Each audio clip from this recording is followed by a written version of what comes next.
watch U of C play the U of A. And U of A won the first game here. U of C won the second, so I go to the third game. It was an unbelievable hockey game, like literally X and O perfection. The U of A team, I thought, forechecked better, had low zone offense, created scoring chances from it. The U of C, I think, might have had a little more skill, but they're so even. And you're talking about who's going to win. Like, you think it's a crapshoot. Well, the U of C tied the game. There was a point shot, and I talked to the head coach, Mark Howell. The point shot was a shot pass off the end boards, but maybe it was just a shot that missed the net that came off the end boards. The head coach, as soon as the goal was scored, I said, did he do that deliberately? And I asked Mark Howell after, and he said, I asked him, the player, and I don't believe him. He said, yeah, I did. So it literally a play like that, and a smart play that might have been an accident.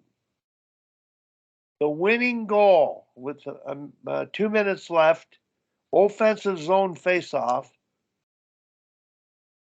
The center and the inside winger had communicated about a push-by because of the way the defensive alignment was at the face-off circle. They had talked about it during the game, the two players, nothing from the coach. And they came up with that play that got the winning goal. So I think that this idea of these stats and coaching and you influencing it, in the end, the players are going to make the decisions to do what they're going to do on the ice. And it's going to turn out however it's going to turn out. So it's up to chance.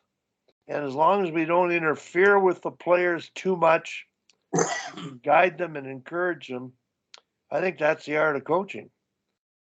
And the national CIS championships in male and female are going to be on this week. And I just relish at the thought that, and I wish Kerry was on, because he has coached teams that have never been the most talented teams at national midget championships, yet they've won. And I think the reason they won is his ability to get them to buy into playing a certain way and delivering on it consistently. And that's, the head coach controls the emotional atmosphere, the behavioral atmosphere. And when players buy into you and believe in what you're doing and saying, that's when you get results. So, well, I'm just gonna. Rick, have you got anything to add to this? Because, I struggle with us talking coaching minor hockey, and then Dan comes on. He's talking CIS, and there's people that would rather talk all those things and those stats. And I think we're talking about the art of coaching, the behavioral side of coaching. So have you got anything else to add to that?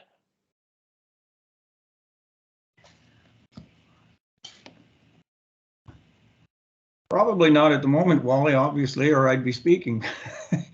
I do want to say hi to Kerry out there. I see he's still on.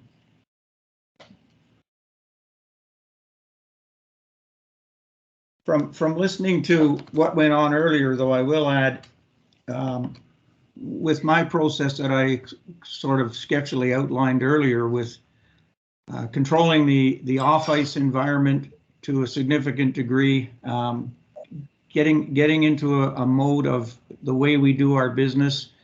That is always almost 100% of the time put our teams in a winning scenario. And so 3-4 years back, I was involved in provincials, female provincials, with a B class team that had competed the year before and not done very well.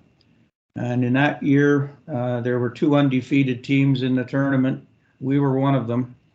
The other team was from up north, and they were essentially largely constituted with AA players.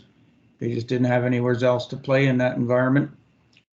So before the final game, one of the coaches came to me and said the girls are pretty uptight. They're really nervous about this.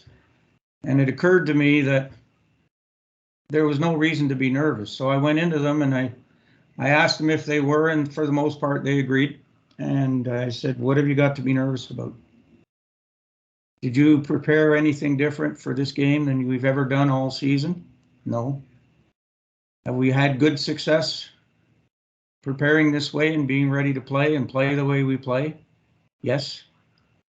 So what do we have to be nervous about? If we go out and do what we've always done, there's a good probability it's going to work in our favor. And if it doesn't, there wasn't much else we could do anyways. So let's just get out there and enjoy it. And long story short, we didn't win that game. We lost it by 2 to a far superior skilled team. But the message I got back from that was, if you have a way of doing things and it brings you good results, then confidence is that. That's what you draw on, and you take the anxiety out of it by just going out there and doing what's always worked for you and always worked for the most part successfully.